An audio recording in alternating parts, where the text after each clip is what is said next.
నమస్తే. Welcome to our channel. నేను మీ పద్మావతి. ఈరోజు మనతో పాటు డాక్టర్ ముల్లపూడి సత్యనారాయణ గారు ఉన్నారు. ప్రముఖ ఆధ్యాత్మికవేత్త మరియు జ్యోతిష్య పండితులు.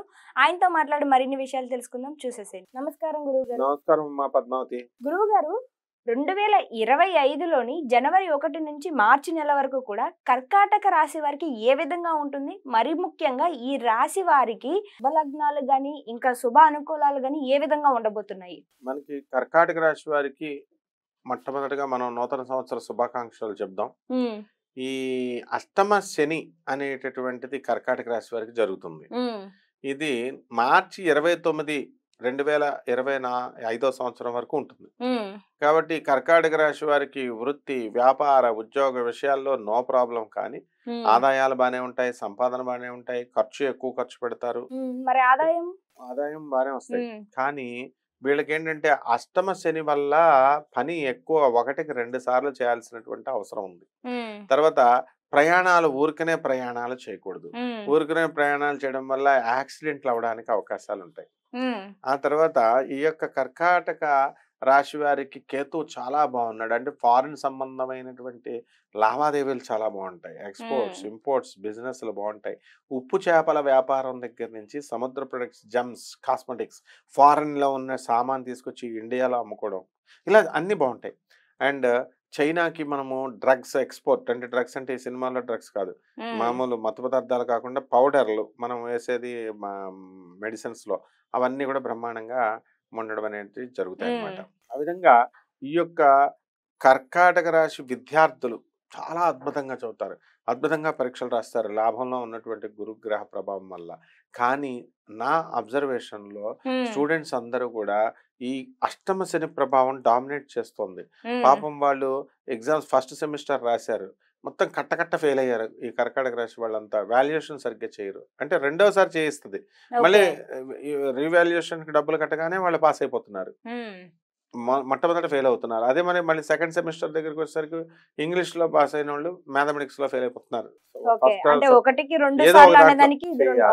ఎగ్జాంపుల్ నేను బాగా అబ్జర్వ్ చేశాను కర్కాటక రాశి వాళ్ళందరికీ కూడా. అలాగే వీసాల కోసం అప్లై చేసేటటువంటి వాళ్ళు, పాస్పోర్ట్లు, వాళ్ళకు కూడా 1కి 2 సార్లు. అంటే ప్రతి పని కూడా ఈ విధంగా మనకి కర్కాటక రాశి వారికి ఉందన్నమాట. అయితే ఈ కర్కాటక రాశి వారి ఆరోగ్యం దగ్గరకు వచ్చేసరికి ఒబిసిటీ, లావ్ అయిపోతారు. చంద్రుడి గ్రహం కదా, అందువలన ఆయాసం ఎక్కువ వస్తూ ఉంటుంది. చర్మ వ్యాధులు సంబంధించి ఈ వ్యాధులు రావడానికి కూడా అవకాశాలు ఉన్నాయి.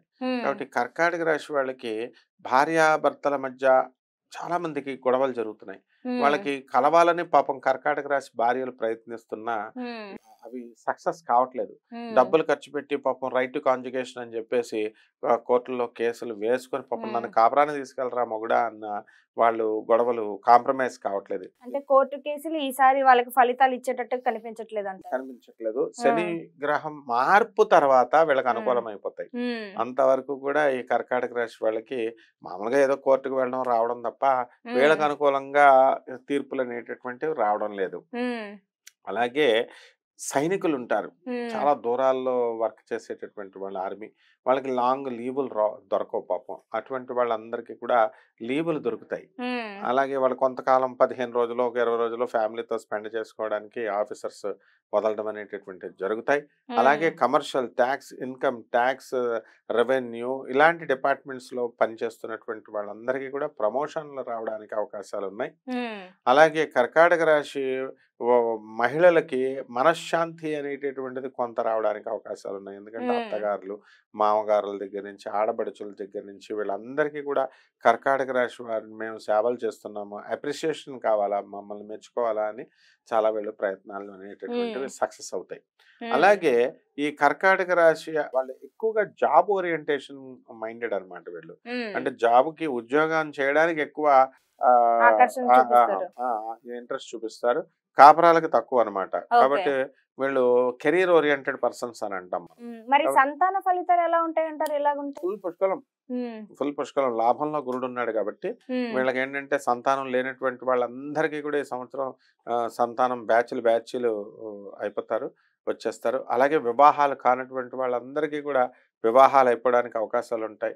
మరి ఈ విధంగా ధనం ఖర్చు కదా, మరి ఇప్పుడు వివాహాలు ఇవన్నీ కూడా కాబట్టి అవన్నీ కూడా ఖర్చు బ్రహ్మాండంగా చేయడం అనేటటువంటిది జరుగుతుంది. మరి వీళ్ళకి ఆరోగ్య పరంగా కావచ్చు, ఉద్యోగ పరంగా కావచ్చు, కొంతమంది ట్రాన్స్ఫర్ల కోసం ఎప్పటి నుంచి అప్లికేషన్లు పెట్టుకుంటూ ఉంటారు. అలాంటి వారందరికి ఏ విధంగా ఉండబోతుంది అంటారు? ట్రాన్స్ఫర్స్ వీళ్ళు కోరుకున్న చోట్లకి వీళ్ళకి వచ్చేస్తాయి. ఇది కానీ అష్టమ శని ఉన్నాడు కదా మరి కర్కాటక రాశి, అందువల్ల సంతృప్తి ఉండదు. వీళ్ళకి తెలియకుండానే వీళ్ళకి కోరుకున్న చోటకు వచ్చినప్పటికీ కూడా వీళ్ళు మాకు ఎందుకులే అంత దూరం అని చెప్పేసి వీళ్ళే పెట్టుకుంటారు, మళ్ళీ వీళ్ళే వద్దు అని అనుకుంటారు. అయితే రెండు రకాలుగా ఆలోచించే మనస్తత్వాలు వస్తాయి. ఎందువల్లంటే అష్టమ శని, శని మెయిన్ బ్రెయిన్ ని పాడు చేస్తాడు అనమాట.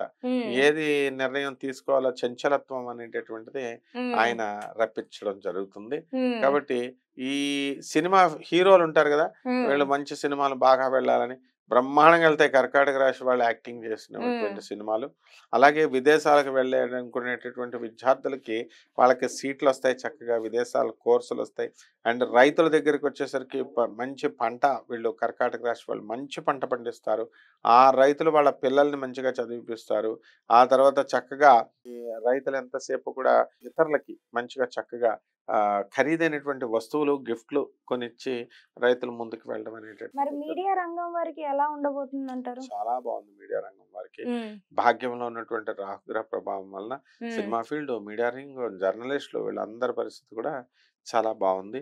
సినీ సంగీత సాహిత్య రంగాలలో ఉన్నటువంటి వాళ్ళందరికీ కూడా చక్కగా సన్మానాలు కలగడానికి అవకాశాలు ఉన్నాయి. గురువు గారు, ఈ కర్కాటక రాశి వారికి మరి శని దశమి నడుస్తుంది కాబట్టి వీరికి ఏమైనా చక్కటి రెమెడీ ఏదైనా ప్రతి ఒక్కరూ ఆచరించుకునే విధంగా? అష్టమ శని నడుస్తుంది కాబట్టి, శని బాగుండలేదు కాబట్టి నువ్వు అన్నట్టు వీళ్ళు శని జపం చేసుకోవాలా, శని స్తోత్రాలు చదువుకోవాలా. శనికి కిలంపావు నల్ల నువ్వుల్ని, నల్లని వస్త్రాన్ని అధిక పారితోషికాన్ని ఇచ్చి శనీశ్వరుడికి గుళ్ళల్లో దానం చేసుకోవాలా. ఉదయం 8 గంటలకి శనివారం నాడు. ఇక రెండవది ఏంటంటే రావి చెట్టుని సెలెక్ట్ చేసుకోవాలా. ఆ రావి చెట్టు చుట్టూ నీళ్లు పొయ్యాలి చక్కగా. 3 బకెట్లు నీళ్లు పోసి ప్రతిరోజు. చాలా చక్కగా వివరించారు గురువు గారు. అండ్ ధన్యవాదాలు మీకు. ధన్యవాదాలమ్మా.